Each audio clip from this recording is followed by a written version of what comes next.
Hi guys! So for today's vlog, ay magluluto naman po tayo ng napakasarap na laing with pork. Tara, simulan na natin!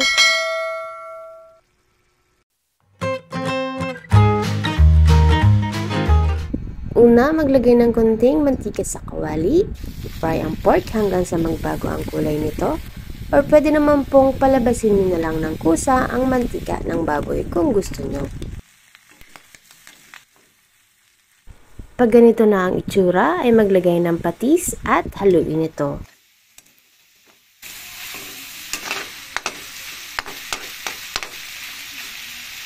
Sunod ay igisa ang luya.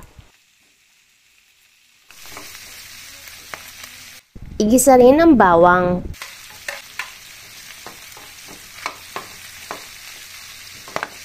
At sibuyas.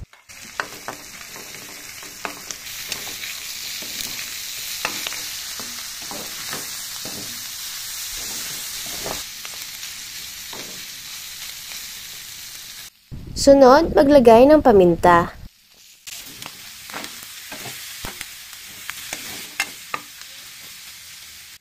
Sunod ay ilagay na rin ang pangalawang gata.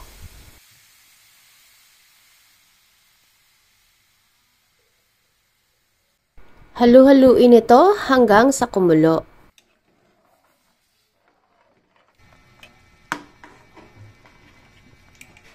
Pag kumulo na, ilagay ang laing.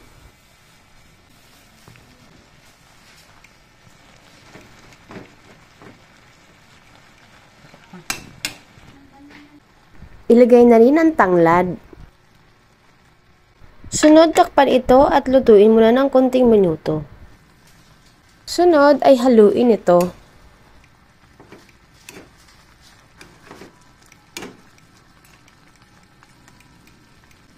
Lagyan na rin ito ng asin. Takpan at lutuin ang gulay hanggang sa mabawasan na ang sabaw nito. At this point po ay luto na ang gulay. Ayan, haluin lang po natin. Pag medyo marami pa po ang sabaw or gata, ay hayaan lang po itong kumulo hanggang sa manuyo na ang sabaw nito.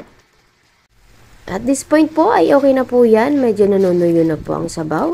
Maglagay ng pampalasa katulad ng magic sarap. Konting asukal, pambalanse lang po ng lasa at siling haba. Ilagay na rin ang kakang gata or yung unang gata ng niyog. At haluin.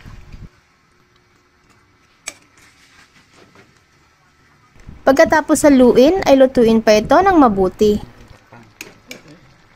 At this point, ay luto na yan. Pwede na po yung ihain. Pero lulutuin pa po natin yan kasi mas gusto ko po yung medyo nanunuyo na ang sabaw. At yung medyo nagmamantika na po yung gata nito. Ayan, kung gusto nyo po din ng ganon, ayan, halu-haluin lang po natin paminsan-minsan para hindi po matutong yung ilalim nito.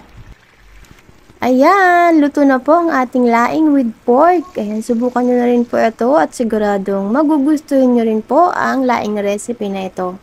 Ayan, masarap din po itong i-partner sa sukang may siling labuyo. Ayan, subukan nyo po. Thank you so much for watching. See you on our next cooking vlog. God bless po!